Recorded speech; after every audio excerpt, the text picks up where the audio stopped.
Okay, so I'm about to draw this little dachshund, and I want to have a look at some of the colours that I'm going to use for it so that I can just start to get a collection of pencils close by, and then I just find that saves me time. I don't have to keep sorting through jars of pencils to find bits and pieces. I've already put a few aside. I just literally go around the jars and just grab pencils that I think are going to work. So let's have a look at some of the colours that I think that I'm going to put down.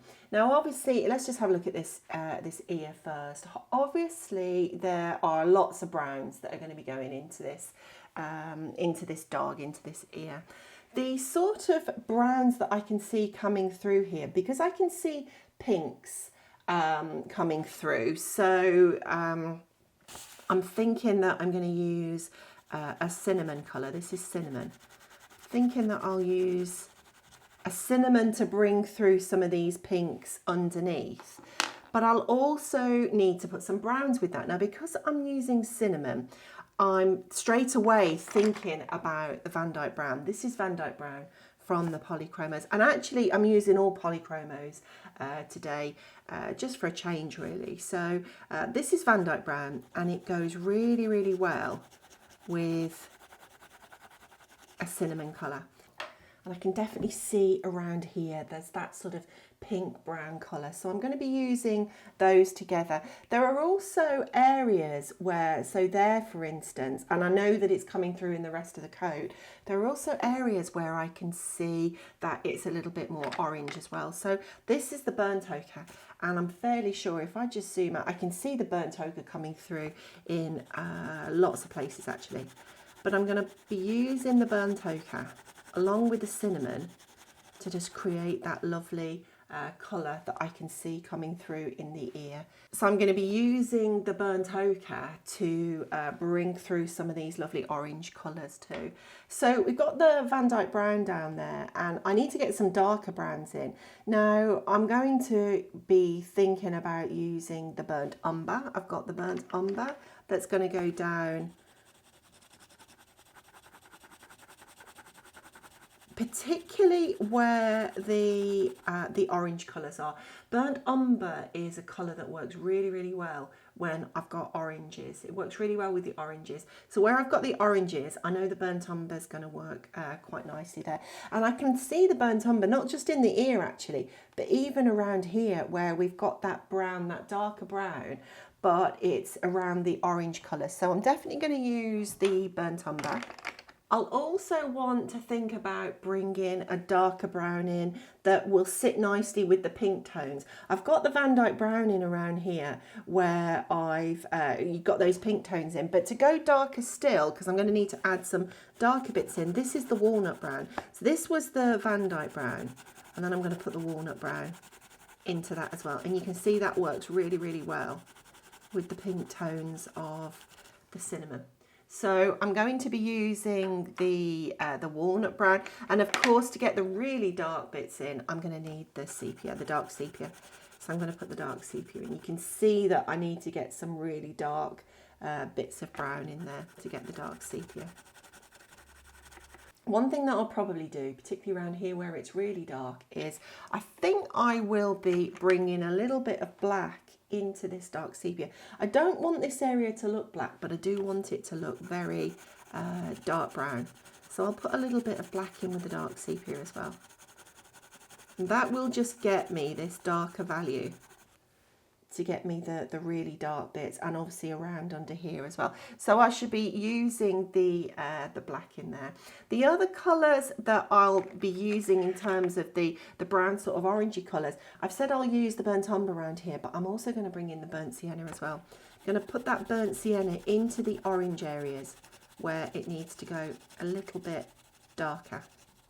So I'll be bringing that in. And the other thing that I'll be using where it's really bright, so we've got the burnt sienna in there where it's dark, where it's really bright, so I can see the bright bits around here. I'll actually bring some of the cadmium orange in just to lighten up. That was that, if I do that again. So this is the cadmium orange, and then I'll go over the top with the burnt ochre, and that will just lift it and lighten it a little bit. Just use that there. I've also put the terracotta in, because the terracotta is another lovely colour that will bring that orange through, but where I don't need it to be quite so bright. So if I need an area to still be quite bright, but not as, it's a little bit more earthy, so not quite as bright as the cadmium orange, I'll bring a bit of the terracotta, or I might bring a bit of the terracotta. These are just my initial thoughts of pencils that I've collected. This might change as I go through the drawing, but might bring a bit of the terracotta in as well, where it needs to be brighter, but a little bit more earthy. The other colour, just thinking about the oranges that I might end up using, up here I can see that it's more of a browny orange colour. And so I'm putting sanguine into the box as well. I'm going to bring the sanguine in. This is sanguine from the Polychromos. And I'm going to use that perhaps where it's slightly, still quite orange, but it's more of a rusty browny colour. And I might put even a little bit of cinnamon into those spaces. That colour is a very similar colour to what's there.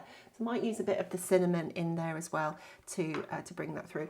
And the other thing, because I'm using the cinnamon colours, I've put the beige red in just to blend.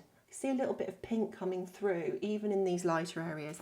So I've put a little bit of the cinnamon in, I put a little bit of the beige red in, just so that I can use that to blend. And it'll also be good at blending the brown colours. You can see it blends the brown colours there as well.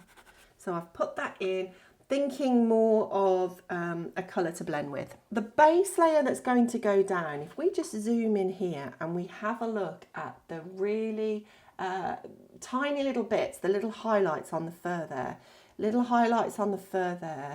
and if we look at the little highlights on the fur there, they're all that sort of really warm grey colour around the nose as well, down here as well. They're that really warm grey colour. I want to use a base layer because I'm using the hot press paper, so I want to get those base layers down, those light base layers, and we're going to work from light to dark because it's the hot press paper. I'm going to use the warm grey one as a base layer in most of the area actually, because I've got these lovely warm browns and oranges coming through and the pinks coming through. There are a couple of areas where I can see, so here right on the edge of the nose there, for instance, there are a few areas where the base layer is just slightly cooler, it's a little bit more blue, and so I've also picked up my cold grey one, and I shall use that in areas where I just need it to be a little bit more of a cooler colour, and definitely around there, I can see it around there. And also I should be using the cold grey one in the eye as well, where I want to put the highlights in the eye. I've also put in the warm grey too. Again, I might use this to blend. I'm just thinking, because I've got the warm grey one, and because I know that I'm going to want to blend the grain out of the paper and I'm going to want to build the layers, I've put the warm grey to it. I may not use it. I can just sort of see it in areas where it's slightly darker than the warm grey one. So I'm going to pop that one into the box. I might use it, I might not, but it's there just in case I need to use it. I'm also thinking around here. So I can see the Van Dyke brown coming through around there, but I'm also thinking that where I need a lighter bit of colour than the Van Dyke brown, I've picked up the nugget, and I'm going to put the nugget into the box, and I think I might use that. This is the nugget, and I'm going to use it around where those pinky colours are, around where that pink is. And where I need a lighter colour, where the orangey bits are, I've picked up the Bister as well. And I'm just going to put it in the box. I may use it, I may not use it. I'm thinking that I'll definitely use the Bister in the eye anyway, now that I think about it, now that I look at it. So I've put the Bister in, and I think that will, at the very least, I'll use it in the eye, and I may actually use it in other areas as well. So I've got the Bister, I've put that Bister into the box. If we just have a look at the eye, I've got the Bister in there, and I've got a little bit of the warm grey one, maybe a little bit of the beige red in there as well. I can see some blue colours starting to come through that pupil. I've obviously got the black in the box already, and we'll put the black into that pupil. But I also want to bring a little bit of the dark indigo into the pupil and into this highlight over here as well. You see that dark bit is quite blue there. So I'm going to bring a little bit of the dark indigo in with the black into the centre of the eye. I've put that in the box. I've also picked up the Cold Grey 5 to darken this highlight up here a little bit.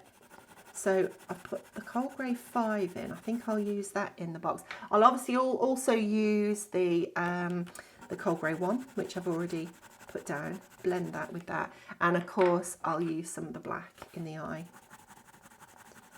Use that over the dark indigo in the pupil and use that around the edge of the eye. And actually around the edge of the eye as well, I'll bring in some of the dark sepia as well. I can see some of the dark sepia in there. I've put in the cold grey 2 as well, just to help blend around the edge of this eye and in this pupil area. So I've just put the cold grey 2 in the box. I may use it, I may not, but they're just colours that I think that I'm probably going to use, and therefore I just put them close by, and I find that saves time. The other colour that I'm going to use, which I've always got in the box anyway, the black and the white and the dark sepia always go in. That's the warm grey 1, and I think I shall use that to blend out in the eye. And I might use it in other areas as well. See that, you know, I might just blend a little bit around there with it. So I've got the white in just in case I need it. And the other colour that I've put in the box is the Caput Mortem Violet. And where I've used the burnt sienna, so where I've used the burnt sienna around here, I can just see this red sort of tone. You can see it there. The red's coming through. I don't know if the camera's picking that up, but on my iPad screen, that's quite red. It's quite red down there as well. It's still brown, but it's got that red tone to it. So I've put the Caput Mortem Violet in, and I shall probably mix a little bit of that in with the brown to just create that slightly red tone to the brown that I'm looking for. So they're the pencils that I think I'm going to use. I'm going to build up the pink in the nose with the cinnamon and the Van Dyke brown. There's obviously a lot of the burnt ochre and the cadmium orange and the burnt sienna going in there. I think that's pretty much it for all the colours that I can see. I think I'll be using the cold grey 2 around the eye. I can see that's a little bit bluer around there. So they're the sort of colours that I think I'll be using. And in terms of the pencil strokes, I think I shall be using for the base layers, probably either just a very even backwards and forwards pencil coverage. If you're finding that difficult, so I'm just sort of working backwards and forwards to just get a nice even coverage. But if you find that that's difficult to get an even coverage using backwards and forwards pencil strokes, you can just use the ovals or the circles, and that will give you the same coverage, but it just means that you don't get those sort of harsh lines on the end of the, or you can get the harsh lines on the end of the pencil stroke when you use that backwards and forward stroke. So you could just use the circular stroke, the oval stroke to get the base layer down. On the whole, I think I'll probably be just using the circular strokes to get the base layers down.